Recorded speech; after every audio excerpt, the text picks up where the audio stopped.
అందరికీ నమస్కారం. Welcome to my channel. This is doctor R P Sudha. మనం ఇప్పుడు మాట్లాడబోయేది జూన్ నెల రాశి ఫలితాలు, జూన్ నెల ప్రెడిక్షన్స్ అన్నమాట. ద్వాదశ రాశుల వారికి ఎలా ఉందో చూద్దాము. దానికన్నా ముందు మనం ఎప్పుడు మాట్లాడేది గోచారం మాట్లాడుకుంటాము.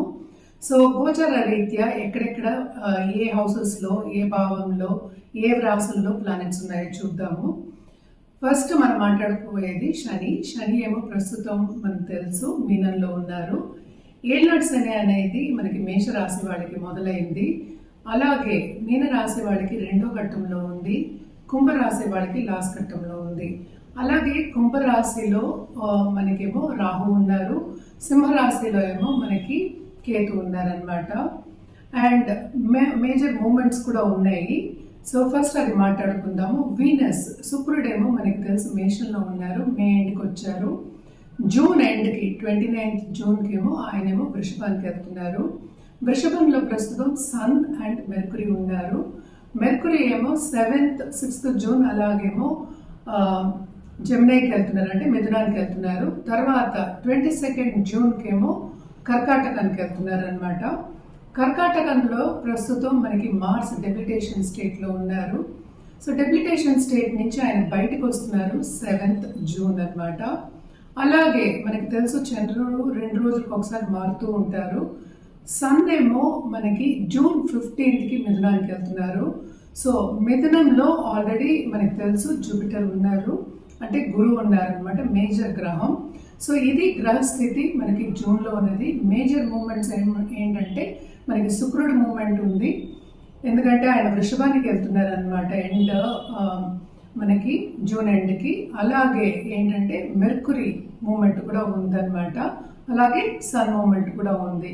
జనరల్గా ఎప్పుడు మనం పరిహారాలు చెప్పినప్పుడు మనం ఏంటంటే నవగ్రహ స్తోత్రాలు అలాగే నవగ్రహ పూజలు చేయమని చెప్తాము. అది లేని పక్షాన్ని ఏంటంటే నవగ్రహం చుట్టూ ప్రదక్షిణ చేయడం వెరీ వెరీ ఇంపార్టెంట్.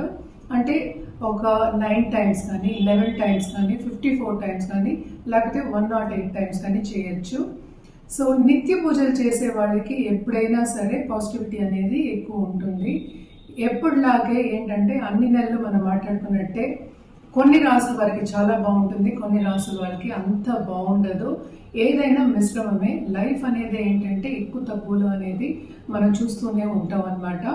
సో ఇప్పుడు ద్వాదశ రాశుల వాళ్ళకి ఎలా ఉందో చూద్దాం. మనం ఇప్పుడు మాట్లాడుకోబోయేది మకర రాశి వాళ్ళ గురించి. మకర రాశి వాళ్ళకి మిశ్రమ ఫలితాలు ఘోషిస్తున్నాయి అని చెప్పబడుతోంది. ఎందుకంటే ఈ రాశి అధిపతి ఏమో 3వ ఇంట్లో ఉన్నారు. సో గుడ్ న్యూస్ ఏంటంటే తోబుట్టువులతో సన్నిహితంగా ఉండడం, మళ్ళీ కలయిక ఉండడం, అండ్ ఎప్పుడో లాంగ్ లాస్ట్ ఫ్రెండ్స్ మనకి టచ్లో లేరు అనుకున్న వాళ్ళు మళ్ళా కలవడం అనేది జరుగుతుంది. సెకండ్లో ఏమో రాహు ఉన్నారు. సో తప్పక ఫారిన్ సెటిల్మెంట్, ఫారిన్లో ఉన్న వాళ్ళు కానీ, ఫారిన్ అంటే బయట దేశాలతో బిజినెస్ చేసే వాళ్ళకి కానీ, ఆన్లైన్ బిజినెస్ చేసే వాళ్ళకి కానీ తప్పక కెరియర్ పాత్ అనేది కొంచెం బాగుంది, రాబడి అనేది కూడా బాగుందన్నమాట.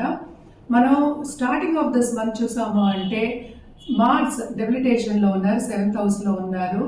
అయినప్పటికీను కొంతవరకు కెరియర్ పాత్లో కూడా అప్స్ అండ్ డౌన్స్ అనేది చాలా ఎక్కువ కనిపిస్తున్నాయి.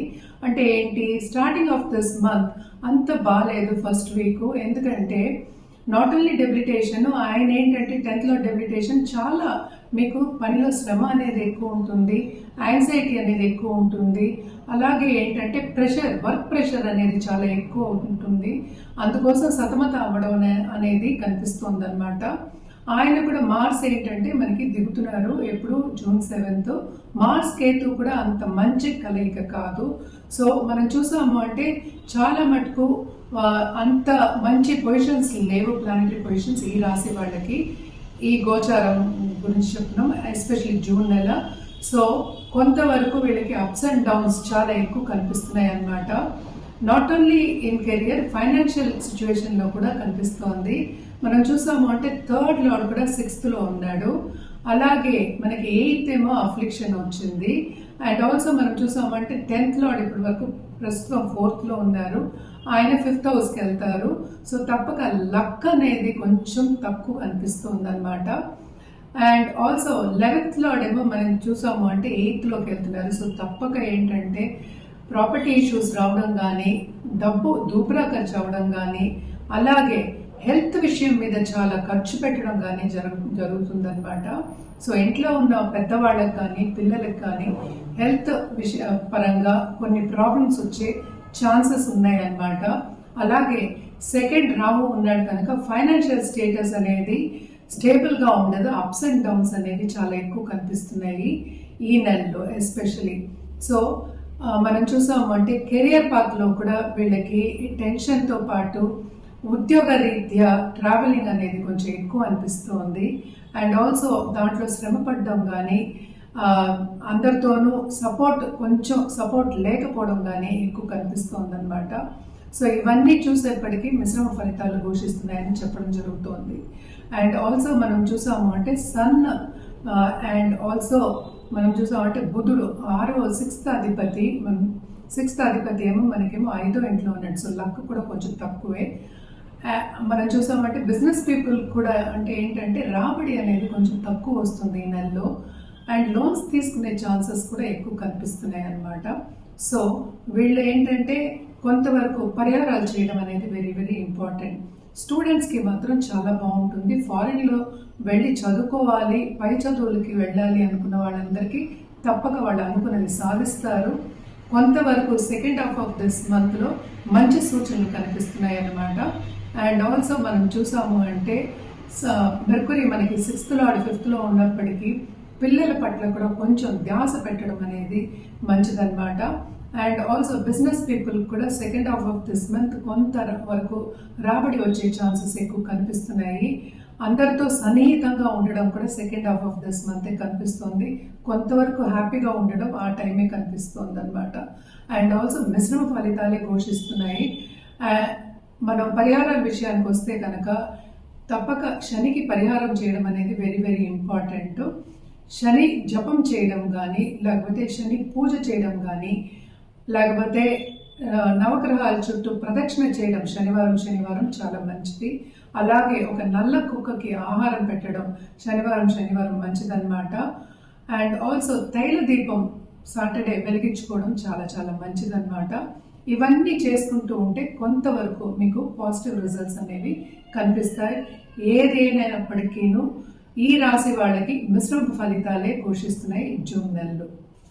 మనం ఇప్పుడు మాట్లాడుకోబోయేది కుంభరాశి వాళ్ళ గురించి. కుంభరాశి వాళ్ళకి జూన్ 2025 ఎలా ఉందో చూద్దాము. కుంభరాశి వాళ్ళకి చాలా అదృష్టవంతులనే చెప్పాలి. ఎందుకంటే జూపిటర్ చూపు ఉంది, అలాగే మనం చూసామంటే రాహు కూడానే ఉన్నారు. సో క్రియేటివ్ రంగంలో ఉన్న వాళ్ళు కానీ లేకపోతే ఆర్ట్ రంగంలో ఉన్న వాళ్ళకి కానీ బ్రహ్మాండంగా ఉంటుంది. ఎందుకంటే క్రియేటివ్ రంగంలో ఎందుకు చెప్తున్నానంటే ఇప్పుడు రాహు ఉన్నది ఏంటంటే మనకి కమ్యూనికేషన్ స్కిల్స్ ఇంక్రీజ్ అవుతాయి. అండ్ ఆల్సో ఆన్లైన్ బిజినెసెస్ అనేది ఇంక్రీజ్ అవుతాయి అన్నమాట. సో కెరియర్ పరంగా మంచి విషయాలు కెరియర్ పరంగా మంచి గోచారం అనేది చెప్పుకోవాలన్నమాట. ఎందుకంటే మనకి sun and Mercury 5th lord ఏమో మనకి 4th లో ఉన్నారు, అలాగే 7th లార్డ్ కూడా 4th లో ఉన్నాడు. సో కేంద్ర కోణాధిపతుల కలయిక అనేది జరిగిందనమాట. సో తప్పక చాలా బాగుంటుంది. అలాగే మనం చూసాము అంటే 3rd హౌస్లో మనకి శుక్రుడు ఉన్నాడు, ఆయన కూడా ఇప్పుడు 4th హౌస్కి వెళ్తున్నారు. బుధ ఆదిత్య యోగం అనేది మనకి కనిపిస్తోంది అనమాట. తప్పక ఫైనాన్షియల్ స్టేటస్ కూడా ఇంప్రూవ్ అయ్యే ఛాన్సెస్ చాలా కనిపిస్తున్నాయి. అలాగే ఏంటంటే కెరియర్ పరంగా ఏంటంటే వీళ్ళకి బికాస్ ఎయిల్నాట్స్ అనే ప్రభావం తప్పక ఉంటుంది. వాళ్ళకి కెరియర్ పరంగా చాలా టెన్షన్స్ అనేవి ఉంటాయి, బాధ్యతలు చాలా ఎక్కువ ఉంటున్నాయి. అండ్ ఆల్సో ఎక్కువ బాధ్యతలు వీళ్ళు బాగా పనిచేస్తారు కనుక బాధ్యతలు అనేవి ఎక్కువ పెట్టేసి ఇంకా టెన్షన్కి గురయ్యే ఛాన్సెస్, యాంగ్జైటీకి గురయ్యే ఛాన్సెస్ ఎక్కువ కనిపిస్తున్నాయి. సో వీళ్ళకి సూచన ఏంటంటే తప్పక వాళ్ళ హెల్త్ మీద కొంచెం ధ్యాస పెట్టడం, ఎస్పెషల్లీ పర్సనల్ డెవలప్మెంట్ మీద ఒక జపం కానీ ఒక మంత్రం కానీ లేకపోతే మెడిటేషన్ కానీ చేసుకోవడం చాలా మంచిది. అలాగే డయట్ ఫాలో అవడం కూడా చాలా చాలా మంచిదన్నమాట. ఈ రాశికి అధిపతి ఏమో 2వ ఇంట్లో ఉన్నారు. సో తప్పక 2nd లార్డ్ ఏమో చూస్తున్నారు. ఫైనాన్షియల్ స్టేటస్ అనేది ఇంప్రూవ్ అయ్యే ఛాన్సెస్ ఎక్కువ కనిపిస్తున్నాయి అన్నమాట. 7th లార్డ్ కలయిక అలాగే మనకి 5th లార్డ్ కలయిక మనకి 4th లో జరుగుతోంది. సో తప్పక వీళ్ళకి లక్ అనేది ఫేవర్ అవుతుంది, ఎస్పెషలీ కెరియర్ రంగంలో. బట్ ఎయిల్నట్స్ అనే ప్రభావం మూలాన వీళ్ళకి ఆపర్చునిటీస్ వచ్చినప్పటికీ తీసుకోలేని పరిస్థితి అనేది ఉంటుంది. కుటుంబ పరిస్థితిలో దాంపత్య జీవితంలో కొంతవరకు అనుకూల పరిస్థితి అనేది నెలకొంటుంది. ఏదైనా సరే సక్సెస్ సాధించే ఒక మంత్ కింద మనం చెప్పుకోవచ్చు. అలాగే ఫైనాన్షియల్ స్టెబిలిటీ కూడా ఉంటుంది. తప్పక వీళ్ళకి ఉన్నత వ్యక్తుల పరిచయం ఏర్పడి వాళ్ళతో బిజినెస్ చేయడం కానీ, వాళ్ళు చూపిన దారిలో నడవడం కానీ తప్పక జరుగుతుందన్నమాట. అలాగే ఏంటంటే మంచి మంచి పై వ్యక్తులతో సత్సంబంధాలు ఏర్పడతాయి. అలాగే వీళ్ళకి తప్పక రిలీజియస్ కార్యక్రమాల్లో పాల్గొంటారు. అండ్ ఆల్సో గురువులు అంటే చాలా మక్కువ చూపిస్తారు. అండ్ ఆల్సో ఒక గురువు కింద వెళ్ళి ఉపదేశం తీసుకుని వెళ్ళే ఛాన్సెస్ కూడా ఎక్కువ కనిపిస్తున్నాయి. అండ్ తప్పక శ్రమ అయితే తప్పక ఉంది. శ్రమకి తగిన ఫలితం అంటే వీళ్ళకి తప్పక వస్తుంది, కానీ కొంత లేట్గా వచ్చే ఛాన్సెస్ ఉన్నాయి ఏలినాటి శని ప్రభావం మూలాన్ని. అండ్ ఆల్సో మనం చూసాము అంటే 4th లో 3rd లో పడ్డాడు. సో తప్పక వీళ్ళకి ఆర్ట్ రంగంలో ఉన్న వాళ్ళకి కానీ, లేకపోతే దాంపత్య జీవితంలో ఉన్న వాళ్ళకి కానీ, లవ్ రిలేషన్షిప్లో ఉన్న వాళ్ళకి కానీ towards end of this month బాగుంటుందన్నమాట. అండ్ ఆల్సో వీళ్ళ పరిహారాల విషయానికి వస్తే కనుక తప్పక శని దానం చేయడం మంచిది. అలాగే శని బీజ మంత్రం చదువుకోవడం చాలా మంచిది. దానం చేయాలంటే ఏం చేయాలి? నల్ల నువ్వులు, నల్ల మేకు, నల్ల బుడుగు ఒక దానం ఇవ్వడం అనేది మంచిదన్నమాట.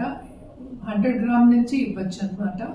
సో తప్పక ఇవి చేయండి. అదొకటి కాకుండా ఒక 10 మందికైనా చెప్పులు కొనిపెట్టడం చాలా మంది. శనికి సర్వీస్ అంటే చాలా ఇష్టము.